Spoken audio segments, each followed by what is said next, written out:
Hi guys, welcome back to the Fantasy Basketball Blitz podcast. My name is Drew, and today we'll be going over my point guard tier list.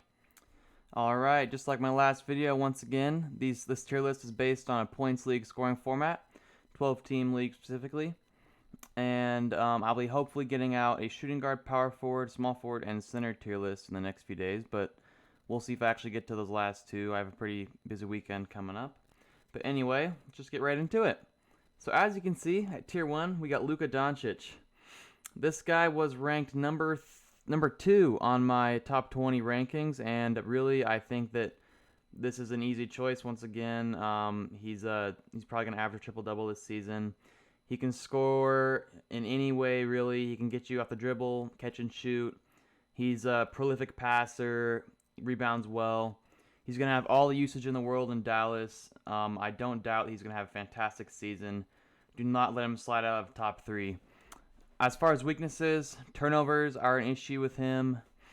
His defense is lackluster, and this isn't on here, but sometimes his free throw percentage is rough. But still, for fantasy purposes, he's an easy number 1 point guard for me.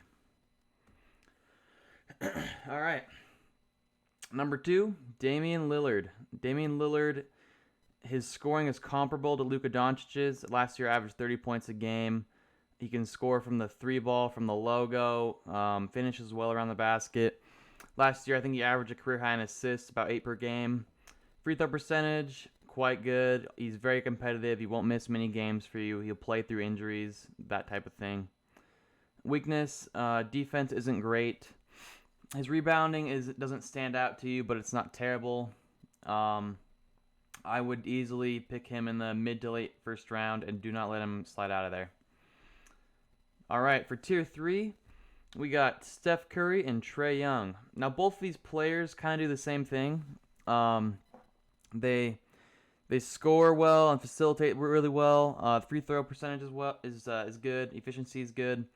They're both the offensive focal points of their team. They both don't really defend, rebound, and they're going to have some bad shooting nights because their fantasy value is predicated mostly on their 3-ball shooting and having a good shooting night. So, still, that being said, 30-point per night scorer Trae Young was last year. Steph Curry probably going to be in that 26, 27 range. They probably should not fall out of the late first round, in my opinion. And yeah, I mean, I wouldn't take any of these other guys below here ahead of Steph Curry or Trae Young. So that's that. Tier 4, we got a myriad of different styles of point guards here.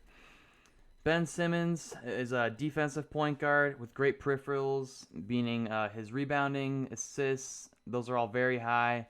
His scoring is decent, about 16 per game, and he just can't shoot, but that's fine. The other stats make up for it. Westbrook is a great interior scorer, a slasher, if you will. He stuffs the stats, gets assists, rebounds, some steals in there. He doesn't shoot the 3-ball very well, but those other stats really make up for the lack of shooting. And then Kyrie Irving, who is a total opposite to Westbrook, scores at all 3 levels, 3-pointer, mid-range layups. Great shot creator, meaning that he will dribble in and kick out a lot, get some easy assists for you, make space on that court. Basically, these guys are locks for second round, meaning don't let them fall outside the top 20, and if they do, you should probably pick them up. Despite me saying this, I actually did not pick up Kyrie Irving in my last draft and got Ja Morant ahead of him at pick 24. But that being said, I kind of regret that. I kind of think that Kyrie Irving and all these are 2 point guards should not really fall out of the top 20. All right, tier 5. A couple point guards who are ascending in the league, rising stars, if you will. Similar play styles. They're explosive going towards the basket. They're great playmakers, good motor, athletic.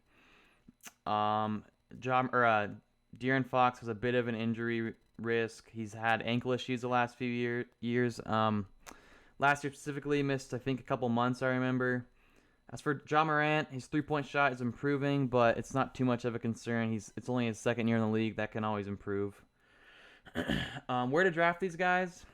Well, I'd say early, mid, third round. Ja Morant, you could maybe choose late second round, but that's probably the spot where I would draft these two. Tier 6, we got Chris Paul and Drew Holiday. These players are also quite similar.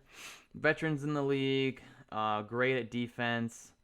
They're willing and capable shooters. Great court vision and IQ. Will get lots of assists for you. They're both old, obviously. That's a concern. They both have had a fair share of injuries, another concern. But overall, a solid point guard pick if you weren't able to snag one of the guys in their top tiers. I'd draft them probably late third, early fourth round if I were you. Overall, and also Drew Holiday can also play shooting guard, I think. So he's eligible at that position, which is nice. I would definitely not pass up these guys outside of the top 40. Tier 7, we have some more point guards who can score the ball. Jamal Murray, D'Angelo Russell, and Kyle Lowry. Murray's strength is pretty much just scoring. He doesn't do too much else for you, although I think he could make a leap in the assist category this year. Russell is a high usage player on the T-Wolves. He gets assists, he scores, shoots threes, does not play any defense. Field goal percentage is poor. But in a points league, scoring is about all you need. Lowry scores, assists well. He's older player, so his durability is in question every year. He'll probably miss some games, and that being said, though, he's an ultra competitor. Will play when he can, and will usually stuff the stats when he plays.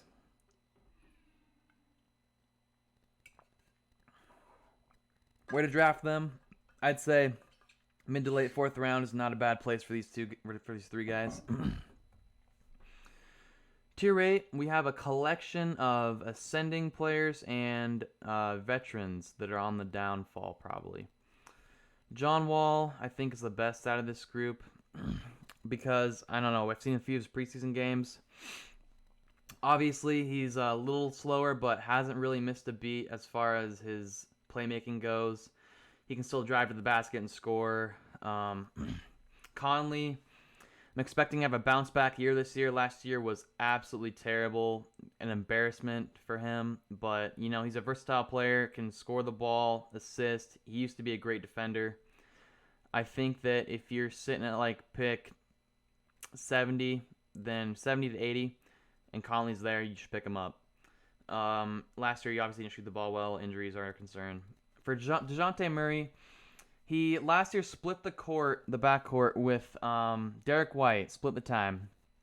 Despite him, I think probably should have been getting the lion's share of point guard positions while Derek White maybe started at the shooting guard.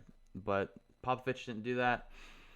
So that being said, I think this year Popovich probably learned his lesson. You'll probably get greater opportunity to play. He's a great steals guy, and I hope he doesn't lose minutes this year, but that's still a concern. Kobe White, one of my favorite players to draft in the mid to late rounds this year. In the preseason games, he's been popping off. He's a great scorer. He's going to have a lot of opportunity on a Bulls team where he's starting at point guard. He can improve in the assist category, and I think he will this year. So I have high hopes for that. As for Markelle Fultz, he's a slasher and a pretty good slasher at that. His defense, it doesn't translate yet to his statistics as well, but I think he's a great defender. He always seems to get a few assists, maybe even a block in there on a night-to-night basis. Bledsoe, another veteran who's kind of fallen off lately, but still a versatile player, gets assists, points, used to be a good defender as well. He'll have some minutes in New Orleans. I'm not too concerned about him. Catch my breath for a second. All right. And then at tier 9, we've got a lot of different kind of players. Now, these guys, there's probably going to be better players available, but if you need a point guard, I have them here for you. So we have Kemba Walker starting off the season with a stem cell injection in the knee. He's going to be injured. I would not recommend drafting him unless it's probably 90 to 100, and if you're in that area, you can probably draft him. Great scorer. Injuries are concerned. Malcolm Brogdon. He's very efficient, gets a lot of assists. I'm worried about his usage in Indiana this year. With Oladipo returning, Sabonis emerging as an all-star, I think that he's going to lose opportunity. and he also has an injury history. Schroeder, third option on a Lakers team that will be contending this year, and I expect him to get a lot of shots up, especially when AD and LeBron are not on the floor. Defense doesn't give you much, but that's fine. LaMelo Ball, our first rookie here, a great playmaker. I think there'll be a lot of opportunity in Charlotte, even if he doesn't start. The team's not very good. He'll be out there quite a bit. Defense and shooting are poor, but you can hope they improve.